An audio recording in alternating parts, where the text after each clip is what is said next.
So, what's your deal? Such simple words, yet they changed the summer break of 1992 forever. They say you always remember your first love. I'm not sure how true it is for others, but I do. For all the wrong reasons. I was a lonely kid, and after my parents' death, I'd lived with an uncle and aunt, and now they weren't bad people. They never wanted kids, especially not a teenager in the middle of puberty. I guess we were all happy in our own ways, though. So I proposed that I'd live on my own a few years later. They provided me with enough money to scrape by, and so I moved into a small apartment complex at the edge of town. It was Thursday evening one week in the summer break when I first saw her. Memory is a strange thing. So much of my life is nothing but vague blurs and half-guesses, yet I remember this evening as vividly as if it happened yesterday. For the past few days, I'd wasted away inside my apartment, eating microwave meals, watching TV, reading books. Eventually, the heat and the stuffy air of the small one-room place drove me outside. I didn't have a destination in mind, so I just wanted to go on a simple walk. The day had been hot. But now that the sun was setting, the air was comfortably mild. I walked along a small path that led around the complex, and before long, I settled down on a bench, leaned back, watched as the deep red sky slowly turned dark. Sounds of the town had quieted down. The bustle of people and cars were replaced by cicadas and the chirping of lonely birds nearby. I inhaled the evening air deeply before I took out my small notebook and scribbled down a few awkward lines. I had aspirations of becoming a poet one day, but of course, all I wrote was terrible. See, I was 16 after all. I just jotted down another pretentious musing about the night sky when I noticed her. She was riding on a simple old skateboard, speeding down the path towards me. She wore dark shorts and an equally dark long-sleeve shirt. She seemed to be far too big for her delicate frame. Her short auburn hair was waving in the slight evening breeze. A hint of a smile played around the corners of her mouth as her big brown eyes stared at the evening sky above. She didn't talk to me that night. Didn't even acknowledge me. She sped past me, leaving me staring after her, mouth agape. Felt like I sat there for hours, thinking about her. Guess I secretly hoped that she'd return, ride past me once more. Eventually, I gave up and I returned back to my small apartment. I couldn't stop thinking about her, much less sleep, Skater girl, I came to call her. And in my mind, I conjured up stories of how the two of us would get to know each other and fall in love. Knowing even at my age how silly it all was. I think when my parents died, something broke. Something broke inside me. So, some essential part that makes you a normal, functioning human being. Something that could never be fixed. And it drove me away from people and society as a whole. Skater girl changed it all. From the first time I'd seen her, I was driven back to that same bench every evening. Now, she wasn't there every day, but every other, and that was enough for me. I never mustered up the courage to call out to her. It's more than a week before she finally acknowledged me. So, what's your deal? She called out to me from afar and stopped to meet her in front of me. I'm writing, I blurted out, holding up my notebook. Well, what are you writing about? Nothing, really. It's just poems and silly things. Want to show me? She asked, pushing herself closer to me. My eyes grew wide in embarrassment. The whole damn notebook was filled with lines about her auburn hair and her deep brown eyes. In a panic, I tried to quickly close and hide it, but it slipped from my hands, falling to the ground in front of me. She giggled at that. That's the most beautiful thing I'd ever heard. Guess that's a no, she said, still laughing. And a moment later, she pushed herself onwards. Wait! I wanted to call out, but my voice had all but ceased functioning. From that day on, the two of us started to talk more often. There was never more than a few lines at a time, but this tad bit of interaction was enough for me. "Can I read one of your poems?" she asked me one day. "No way, they're all terrible," I answered, holding up my hands as if to block her. "Well, once you write a good one, be sure to let me read it," she called out over her shoulder as she rode away. A few days later, she greeted me with the same warm smile that always made me blush. "Still terrible?" she asked in a joking manner. I nodded. And when I looked at her, I saw a huge dark bruise on her thigh. "I guess I'm not the only one who's terrible at what they're doing," I replied, similarly joking, thinking that she'd crash down on her board.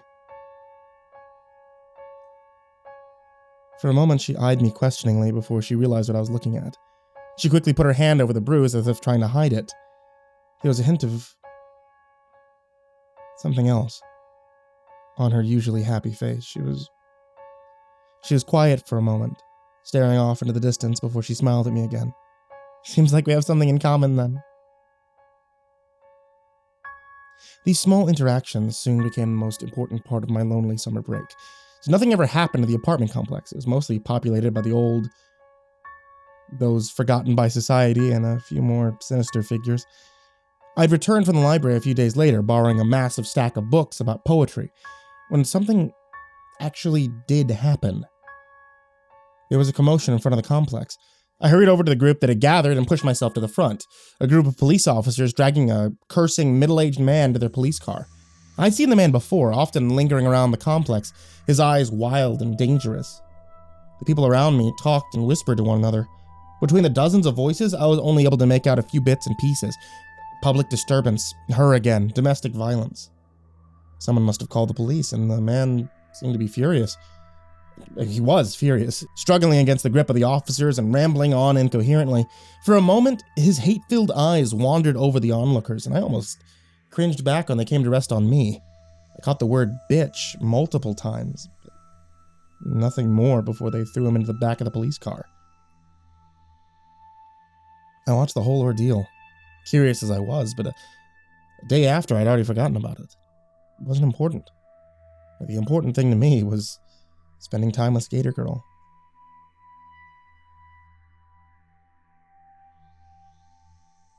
Half a week passed before I saw her again. She was still wearing the same sloppy clothes. Her hair looked as wild as always. She smiled at me as she approached. "Any luck yet?" she asked, giggling. "None," I said, shaking my head. "You know, you spend an awful lot of time on something you're not good at." I shrugged. "Guess I'm enjoying it." Well, I was kind of enjoying it, but I was really out there only because of her. Something I couldn't admit, of course. "Hey," she interrupted my thoughts. "You want to give this a try?" She picked up the board and held it out towards me. I stared at her, taken aback, but found myself nodding. I awkwardly got on the board, pushed myself forward. Hey, this is pretty..." The word never left my lips as I lost my balance, fell into my hands, and propelled the board backwards. I was greeted by bursting laughter from Skater Girl. "Oh my god," she pressed out. You are really terrible." I stumbled to my feet and gave her a weak smile before I went to get the board. She was still laughing when I handed it to her, but she wasn't mocking me. Soon I started to laugh as well. "All right, I'll teach you," she said with a big smile. My face felt hot all of a sudden. I felt my heart pounding heavily in my chest. "Sure," was all I could say. For the next half hour, she tried her best to teach me the basics, but it was futile. I fell down half a dozen times, scraping up my knees in the process. I was content to keep things going, but she finally took the board from me. "This is hopeless," she giggled, shaking her head. I sighed and sat down on the bench again. For the first time, she joined me.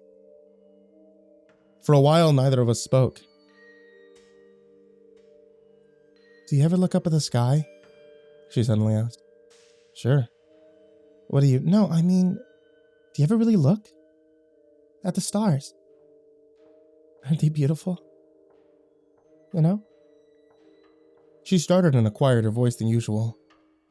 "Sometimes I wonder what it's like up there. To be a star in the sky, you know?" For a moment, I looked away from her. and up at the sky, at the countless stars above us. I saw that she too was looking up with her wide, deep eyes. There was a sad smile on her face, and she appeared to be deep in thought. For a moment I thought she'd start to cry. "Life's strange, isn't it?" she finally asked, turning back towards me. I was too surprised to say anything. "Maybe you should write about that." "What do you mean?" "Life. The stars, the sky, everything. There's beauty everywhere, even in the small things around us." I was just staring at her. "What are you staring at, weirdo?" she asked, now laughing again. "Oh, sorry, I was, But I broke up awkwardly, turning away from her. "I was joking!" And she got up and stepped back onto her board. "Come on, follow me." With that, she led me down a small path, away from the complex into a small hill. "So, why do you sit outside all day, writing terrible poems?" As I sat down next to her, I was quiet for a while. Then I opened up about everything. I told her that I was out there because of her. I wanted to see her again, and even that most of the poems were about her. She listened without interrupting me, her hands gently caressing the grass. "You know, you really are a weirdo," she said, looking at me. Her eyes seemed like endless pools. I gave her a weak, embarrassed smile, but before I could do anything else, she leaned over and kissed me. It was an awkward, sloppy kiss, but it felt amazing. When our lips parted, I must have had the biggest grin on my face. I leaned back on the grass, wishing that this evening would never end. We kept sitting on that small hill for what must have been hours. We didn't talk much, we just sat there, next to each other. I don't know when, but at one point I found her hand holding onto mine. All the while she stared up at the stars, with her big brown eyes. "It's gotten late," she finally mumbled and got up. I nodded. It must have been almost midnight. She put the board down and then slowly pushed herself forward. "Hold up, skater!" I started but broke up in instant, embarrassed. "Rebecca," she said. "Steven, I live down in apartment 705. If you want to come by." My voice trailed off. She giggled and took my hand as she rode on the skateboard next to me.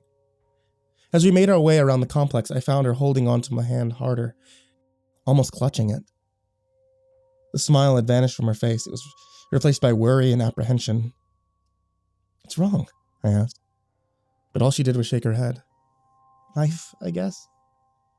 Before I could ask her what she meant, she kissed me once more. "Thanks for tonight, Steven," she said, before she hurried away. I was left standing there, speechless. She'd already opened the door when I saw her board was still on the ground next to me. "Hey, your board!" I called out. But she'd already vanished. Once I was inside myself, I contemplated hurrying after her, but then I decided that I'd take the board with me and hand it to her tomorrow. Back in my apartment, I couldn't sleep. My teenage brain was too active, too confused. Was that what love was like? What it did to you? My eyes wandered to the board again and again. What should I say to her when I saw her the next time? Should I tell her I was in love with her? What about the board? God, everything had been so perfect tonight, and now it all seemed so complicated. I tried to sleep, but I was just lying there, throwing myself this and that way as minutes turned to hours. Her face was all I could see in my mind. Rebecca. Even her name was beautiful. Then I heard something. It was quiet. A rattle, a turning of a doorknob, then silence again. It was followed by some sort of clicking. I lay in bed and listened. Had to be some neighbor, probably someone who was out drinking and forgot how the door worked. Somehow, though, it was too close, too audible. I slid out from under the blanket, got out of bed, and tiptoed through my small apartment. There it was again. Click, clack, quiet rustling. Once I was at the front door, I listened intently. There was another sound, and suddenly, my front door popped open. Standing in front of me was a giant beast of a man, and for a second he was as surprised as I was. Then he grinned. "Little fucker," he pressed on in a whisper before he stormed at me. He was holding something big and blunt in his hand. It became a blur as he hurled it at me. It was pure dumb luck that whatever he'd been holding missed me and crashed against the wall next to me. Another curse, this one audible. Once the initial shock passed, I turned to run. My fight or flight response was all flight. I stumbled forward to get away from whoever this madman was. I'd barely taken a few steps before a large hand reached out to cover my mouth. Another soon followed, taking hold of my body. "Where do you think you're going?" the man whispered in my ear. His voice was deep, yet strangely scrawny. There was a hint of giggle behind each of his words. "Where do you think you're going?" He was enjoying this. The hand over my mouth pressed down hard, making it impossible for me to scream. The man's breath was hot and heavy on my neck, stank of alcohol and tobacco. His massive body was soaked in sweat. I felt a bulging, wet stomach pressed against my back. I'd have gagged if my mouth hadn't been covered. "You made a big mistake." This time, there was no joy in his voice. There was nothing but cold, hard rage. And worst of all, I had no freaking clue who this guy was or why he was here. I was shoved forward. For a moment, he let go of my body and I struggled, squirming against the hand covering my mouth. I tried to get away, but he was so much stronger than me. I tried to scream, but all that escaped my mouth was a quiet, inaudible yelp. And then his hand returned, this time going for my crotch. Pain shot through my whole body as he began to squeeze. "Is it fun? You enjoyed touching her?" The hell was he talking about?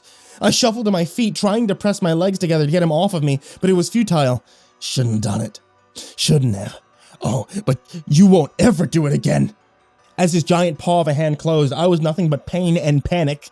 And then I felt something hot between my legs. And for a moment, I thought he'd ripped or torn something apart before I realized I must have peed myself. His hand jerked away. "What the fuck?" the man called out in disgust. And then, in a short moment, I bit down on his hand as hard as I could. There was another scream, this one short and strangely high-pitched, and a moment later I was free, stumbling away from the man. A few meters between me and the front door felt like the longest distance I'd ever crossed in my entire life. "No, you won't!" he yelled, as I heard his heavy footsteps as he rushed after me, and one more meter, I was outside, the hallway, down, just go down, I told myself. I opened my mouth to scream, but it was too late. Once more, his giant hand covered my mouth. "Gonna enjoy cutting you up," he laughed in my ear as he dragged me backwards. "Someone, please, someone," I pleaded in tears streaming down from my eyes. It was no good. No one was coming. No one. I struggled once more. It was my last surge of energy before I gave up. Exhausted. Futility took over. This was it. This guy, whoever he was going to kill me, and then it happened. Gravity's hold over me stopped. I was thrown up into the air. For a blink of an eye, I was entirely weightless. Before I could understand what was happening, I crashed down again. There was a sickening crunch below me, and a moment later, the hands holding me let go. I pulled the man's heavy arms off me and crawled away from him. And that's when I saw it. Skater Girl's board. The wondrous coincidence was cut short by a groan from the man behind me, and that's when I ran. I didn't get far before I stumbled into one of my neighbors. The old man started to belittle me about the ruckus I was causing in this time of night, but when he saw the state I was in, he knew something was wrong. It wasn't long before the police arrived. The man was still there, still on the floor of my apartment. Skateboard that he tripped on still next to him. He was knocked out cold. It was the next day that I learned who the man was and why he'd come to the apartment, and that day I also learned a lot more about Skater Girl, about Rebecca. The man who appeared at my doorstep had been the boyfriend of Rebecca's mother. Joe, I think that's what his name was. He was abusive, drug-addicted, a piece of shit. He was the type who preyed on weak women, precisely like Rebecca's mom, a woman who had her own share of problems and a habit of taking to the bottle.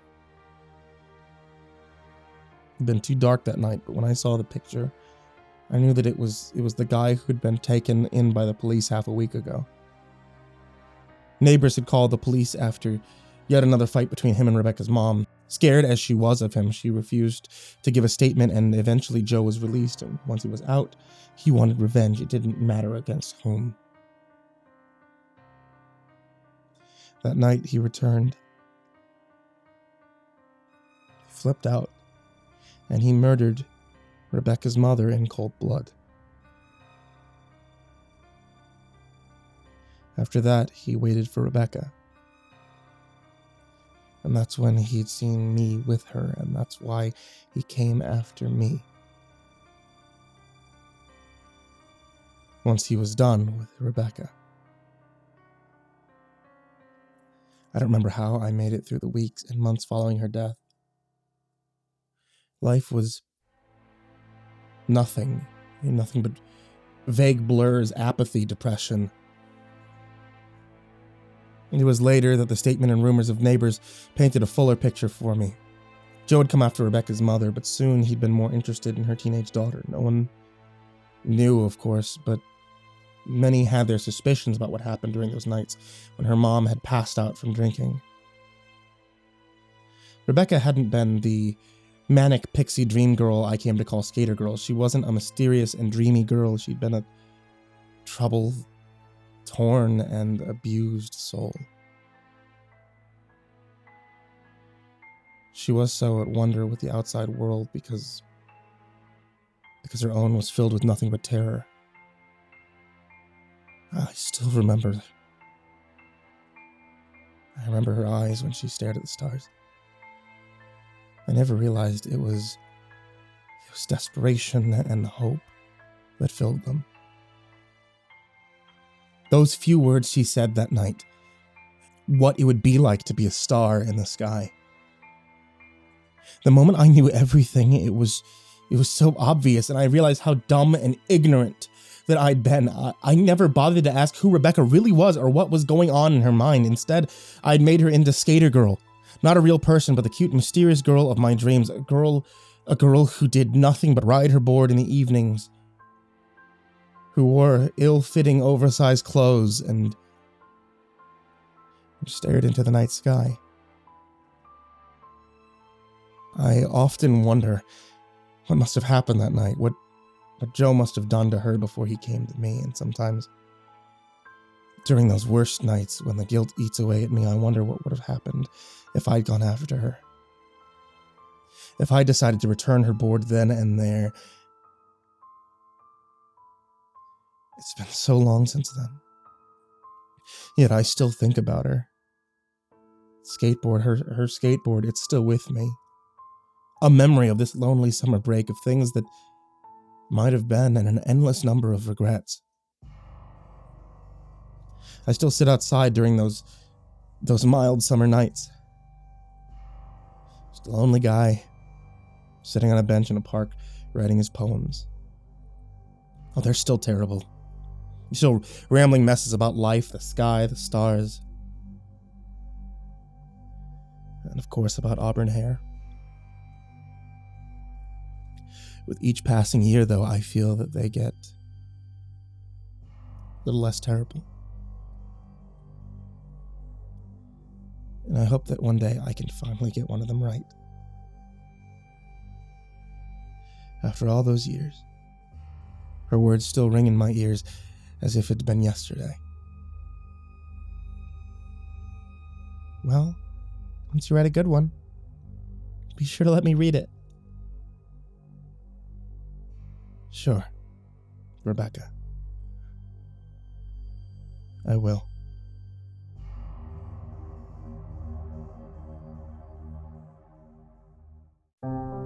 Hey there kids, it's me, Mrcreepypasta, and I just want to make sure that all of you guys are still staying safe and doing your best to stay inside and keep yourself quarantined if you can do so. For those of you who can't, really appreciate you guys doing what you have to do.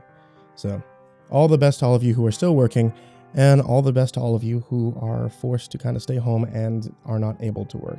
If you guys are missing out on a lot of the conventions, which at this point, all of them that I was planning on going to this year with the exception of San Japan, looks like have been either canceled or pushed back.